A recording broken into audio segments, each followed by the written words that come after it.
Good morning, everyone. Happy Friday. I'm so excited to be here with you all. Just really quick, what do you guys do? I have a question. What do you guys do when you are feeling at your lowest, or maybe a spiritual low point in your life, right? And we've been talking about the story of Elijah. And what I love about his story is he is a person that is very faithful, but then you see also two moments of weakness, moments of I guess failure, if you'd want to call it. But Elijah is very real and authentic, and so we're gonna end with the prophet in distress today. Just really quick, I just want to introduce myself. I'm Pastor Manny, youth pastor from English Oaks, and this is a ministry we have here called Looking Up. And Pastor Bob and I share encouraging thought for the day, Sunday through Friday morning. And I've been enjoying this time with going through this prophet in distress and Elijah with Pastor Bob, and it's been really fruitful for me. So with that being said, I'm just going to share briefly some takeaways from what I have gotten from the story of Elijah. And I just want us to remember this one thing is to live a life of retreat. And what we see here in Elijah as he flees and as he goes into the mountain, as Pastor Bob was sharing, Mount Horeb, where God met Moses, and now Elijah goes there too. But he goes into a cave instead. Is that God really needed Elijah to be in solitude. He needed Elijah to go away, to retreat, so that way Elijah can get rejuvenated. And so for us, that's a great example of how we need to live a life of retreat.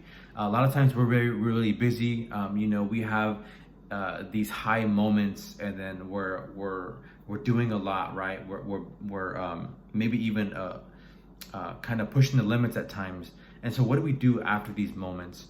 And I really believe that we need to live a life of retreat, and that means to get away at times, to find solitude in things that really bring you life and energy, and that fill you up again. For many people, it could be going out to nature. I think actually for all of us, we all benefit from going into nature and having that solitude time with God, where we're away from all the noise, and that we can hear that whisper, that small, still voice that God has for us. And so I just want to encourage all of us to remember to live a life of retreat. And Jesus did it, right? He went after he had a big events, or after he did a lot of stuff. He sent his disciples away, and he went somewhere and retreated to spend time with his Father, because he needed that connection. He needed that rejuvenation. And so really quick, some takeaways from that life, the life of Elijah. One thing is that a lesson from his life, you want to say, we are never closer to defeat than in our moments of greatest victory. We are never closer to defeat than in our moments of greatest victory. Many times after our greatest victory is when we could be, right after that, we can have our greatest defeat as well. And so that's a lesson that we can learn from him. Another one too is that we are never as alone as we may feel. Right? God is always with us. He says he will never leave us nor forsake us. And that's very real with Elijah, and that's been very real for my life as well. And the third and the last thing is that God speaks more frequently in persistent whispers than in shouts. Right? God speaks more frequently in persistent whispers than in shouts. And I find that a lot of times God speaks to me in my devotion, in reading, or through prayer, or just going throughout the day, and just God will bring thoughts into my head, into my mind, or he'll put thoughts on my heart. And so yeah, these are just some things I want to share with you guys. I hope you guys have enjoyed our time in this study with Elijah. And he's a really good story to read, a really good person to read and to learn from.